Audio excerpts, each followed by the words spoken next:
नमस्कार दोस्तों, स्वागत है आपका यू पाठशाला में। आज हम पढ़ेंगे एनसीईआरटी क्लास 9th का चैप्टर 3 ड्रेनेज। तो ड्रेनेज क्या होता है? ड्रेनेज है बेसिकली जो रिवर सिस्टम होता है किसी एरिया का, उसको हम बोलते हैं ड्रेनेज।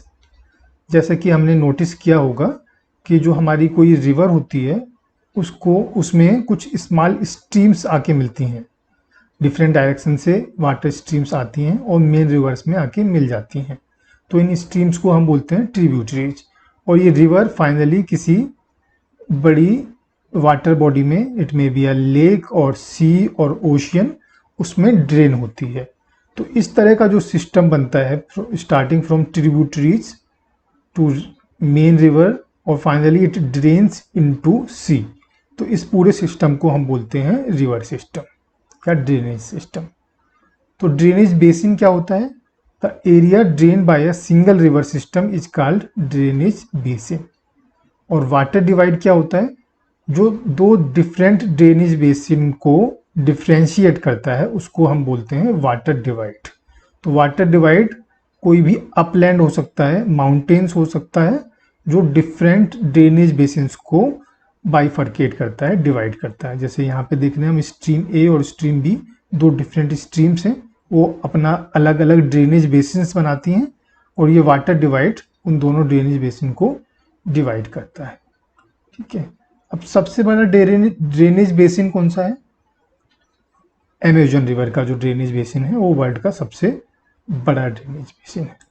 ठीक है, ये बात हो गई कुछ डेफिनेशंस की। अब बात करते हैं भारत के ड्रेनेज सिस्टम की। तो दोस्तों, जो भारत का ड्रेनेज सिस्टम है यानी कि रिवर सिस्टम है, उसको हम बेसिकली दो ग्रुप्स में डिवाइड कर सकते हैं। फर्स्ट ग्रुप है Himalayan river system and second group है पेनिनसुलर रिवर सिस्टम।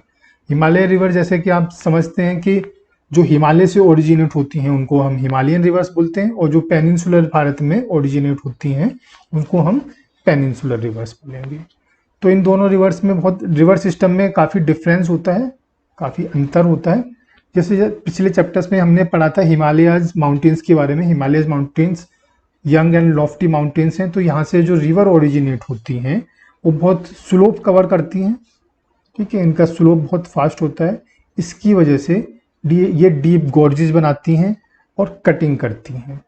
ठीक है, और दूसरा क्या है कि हिमालय की जो शिखर हैं, चोटियां हैं, माउंटेन पीक्स हैं, वो हमेशा स्नो बाउंड रहते हैं। तो स्नो बाउंड रहने की वजह से जब रिवर वहाँ से फ्लो करती है तो समर सीजन में जब ये स्नो मेल्ट होता है तभी भी रिवर में पानी आता है। बरसात की सीजन है, रिवर्स में तभी भी पानी आता है। इसी की वजह से जो हिमालयन रिवर्स हैं ये पेरेनियल रिवर्स हैं, अविनाशी रिवर्स हैं, इसमें पूरे साल भर पानी रहता है। ठीक है, अब हिमालय की जो मेजर रिवर्स हैं वो है Brahmaputra river system, Indus reverse, Ganga river, Yamuna river, ये कुछ इम्पोर्टेंट रिवर्स हैं। जो हिमालय से जो रिवर ओरिजिनेट होती हैं वो बहुत ही लंबा कोर्स तय करती हैं from its origin to the sea. Source से अगर सी तक जाएं तो उसका जो लेंथ है रिवर की वो बहुत ज़्यादा होती है कंपेरेटिवली पेनिनसुलर रिवर के, जो कि बहुत छोटी होती हैं। ठीक है, और दूसरा क्योंकि इनका फ्लो बहुत ज़्यादा होता है, तेज होता है, तो कटिंग भी करती हैं, और दूसरा अपने साथ में ये सिल्ट बहा के लाती हैं और उसको प्लेन्स में डिपॉजिट करती हैं, जिसकी वजह से एलुवियल सॉइल का फॉर्मेशन होता है। ठीक है,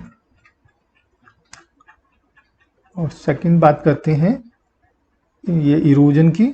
they perform intensive erosional activity in their upper course and carry huge loads of silt and sand. In the middle and the lower course, these river forms meanders, oxbow lakes and many other depositional features in their floodplains. They also have well developed deltas. Meandering मतलब river से इस तरह से जो flow करती है criss cross, इसको हम meandering बोलते हैं। ठीक है, और डेल्टा जैसा हमने पढ़ा होगा, नदी अपने मुहाने पे, अपने माउथ पे डिपोजिशन की वजह से बाइफर्केट हो जाती है, तो उससे डेल्टा फॉर्मेशन होता है। ठीक है, अब पेनिनसुलर रिवर की बात करें तो पेनिनसुलर जो रिवर्स हैं ज़्यादातर सीजनल रिवर्स हैं। सीजनल इसलिए क्योंकि यहाँ पे जो माउंटेन्स हैं वो स्नो बाउंड नहीं है, तो केवल रेनी सीजन में ही इनको पानी मिल पाता है, और बाकी टाइम पे ज़्यादातर ये ड्राई होती हैं। अब जैसे हिमालयन रिवर्स का कोर्स बहुत लंबा होता है, बट पेनिनसुलर रिवर शॉर्ट होती हैं और डीप गॉर्जेस नहीं बनाती हैं। कटिंग एक्टिविटी बहुत कम होती है क्योंकि इनमें स्लोप कम होता है। रिवर्स का फ्लो भी स्लो होता है कंपेरेटिवली। ठीक है, ज़्यादातर रिवर्स हैं वेस्टर्न घाट्स में ओरिजिनेट होती हैं और बे ऑफ बंगाल में ड्रेन होती हैं। ठीक है, इस तरह से हम देखें, ये हमारा ये वाली साइड ये बे ऑफ बंगाल है, ये वेस्टर्न घाट है, ये रिवर्स ओरिजिनेट होती हैं यहाँ पे और ये फ्लो करके ज़्यादातर रिवर बे ऑफ बंगाल में ड्रेन होती हैं। बट इसका कुछ एक्सेप्शन भी है, जैसे नर्मदा रिवर है, ये अरेबियन सी में ड्रेन होती है। तापी रिवर है, ये भी अरेबियन सी में ड्रेन होती है। ठीक है, ये बात होगी पेनिनसुलर रिवर्स की। और अब बात करते हैं हिमालयन रिवर्स की डिटेल में। तो जो हिमालयन रिवर सिस्टम है वो बेसिकली हम मेजरली उसको 3 रिवर सिस्टम में हम बांट सकते हैं: Indus river system, Ganga river system and Brahmaputra river system. तो पहले बात करते हैं इंडस रिवर सिस्टम की। जो हमारी इंडस रिवर है इसका ओरिजिनेट होता है तिब्बत में नियर लेक मानसरोवर। देखिए यहाँ पे हम देखते हैं, मैप में देखेंगे, जो हमारी इंडस रिवर है ये तिब्बत है, चाइना के कंट्रोल में, यहाँ से इसका ओरिजिन होता है नियर लेक मानसरोवर। और ये यहाँ से इंटर करती है इंडिया में, इंटर करते हुए फर्दर ये पीओके में जाती है, गिलगित बल्तिस्तान वाले रीजन में, और फिर यहाँ से गुजरते हुए ये पाकिस्तान में चली जाती है। ठीक है, this one is Indus river.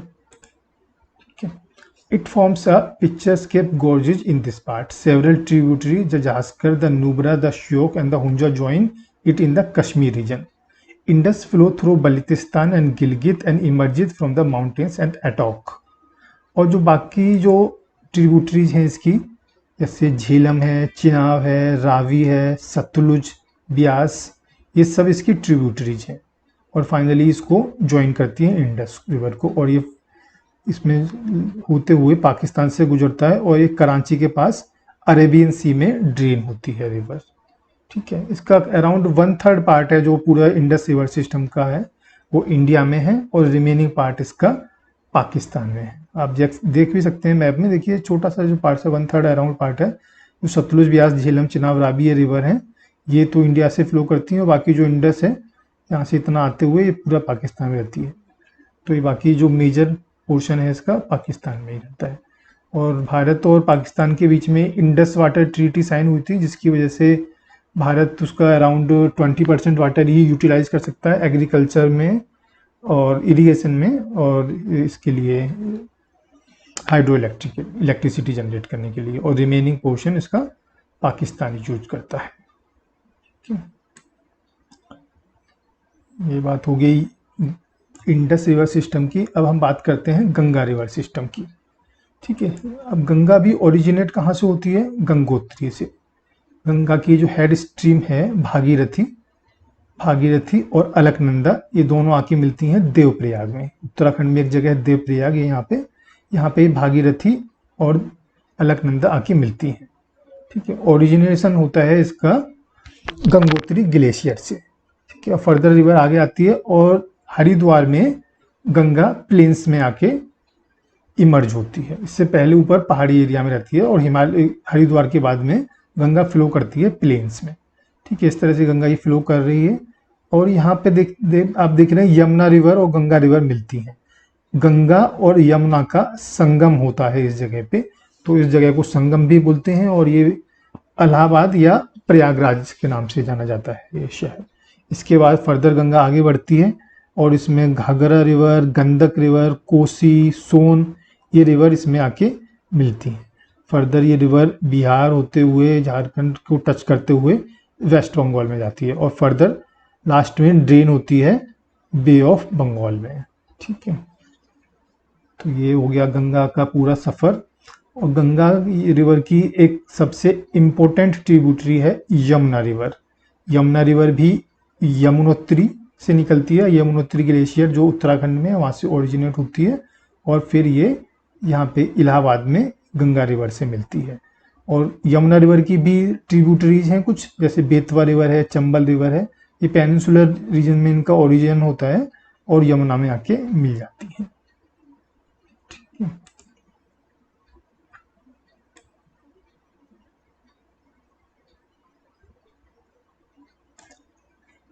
Ganga river एक एलुवियल सॉइल का डिपोजिशन करती है, जिसकी वजह से हमारे जो नॉर्थ इंडियन प्लेन्स हैं बहुत ही उपजाऊ हैं। ठीक है, हमने पहले ही पढ़ा था रिवर्स के डिपोजिशन वर्क की वजह से ही एलुवियल सॉइल के जो प्लेन का ओरिजिन होता है। ठीक है, length of Ganga is over 2500 kilometre. Ambala is located on the water divide between the Indus and Ganga river system. The plains from Ambala to the Sundarban stretch over nearly 1800 km, but the fall in its slope is hardly 300 meters. तो slope बहुत कम है इसका। In other words, there is a fall of just 1 meter for every 6 kilometer. Her 6 kilometre में केवल 1 metre का fall होता है। Therefore, the river develops large meanders. इसी वजह से कई सारे meandering होती है रिवर की और meanders बनाती है। ठीक है, ये बात हो गई हमारी गंगा रिवर सिस्टम की। और गंगा रिवर सिस्टम को हम अगर डिवाइड कर सकते हैं दो पार्ट में, भी ये भी डिवाइड हो जाती है फर्दर अगर आप देखेंगे तो। जो हेड स्ट्रीम है, एक तो ये बंगाल में बांग्लादेश में चली जाती है, और दूसरा ये वेस्ट बंगाल में होते हुए बे ऑफ बंगाल में ड्रेन हो जाती है। और ये ब्रह्मपुत्रा और गंगा रिवर मिलके बांग्लादेश में जाती हैं और फर्दर यहाँ पे डेल्टा बनाती हैं। तो ये पूरा जो डेल्टा बनता है गंगा और ब्रह्मपुत्र रिवर का, इस डेल्टा को हम बोलते हैं सुंदरवन डेल्टा। ठीक है, सुंदरवन डेल्टा विश्व का सबसे बड़ा डेल्टा है और यहाँ पे रॉयल बंगाल टाइगर पाया जाता है। ठीक है, और सुंदरी के वृक्ष पाए जाते हैं, इसकी वजह से इसको सुंदरवन डेल्टा बोला जाता है। अब बात करते हैं ब्रह्मपुत्रा रिवर्स की। ब्रह्मपुत्रा रिवर भी ओरिजिनेट होती है तिब्बत में, चाइना में, नियर लेक मानसरोवर। ठीक है, मोस्ट ऑफ द टाइम ये हिमालय के पैरेलल फ्लो कर रही है। यहाँ पे देखिए ना, इसको तिब्बत में या चाइना में सांगपो रिवर के नाम से जाना जाता है। तो ये इस तरह से ये हिमालय के पैरेलल फ्लो कर रही है। ज़्यादातर इसका कोर्स भारत से बाहर ही है। और यहाँ पर देखेंगे आप नामचा बरवा पर्वत के पास में ये यूटर्न लेके इंडिया में इंटर करती है। और इंडिया में इंटर करती है तो ये नाम होता है इसका दिहांग रिवर के नाम से इंडिया में इंटर करती है।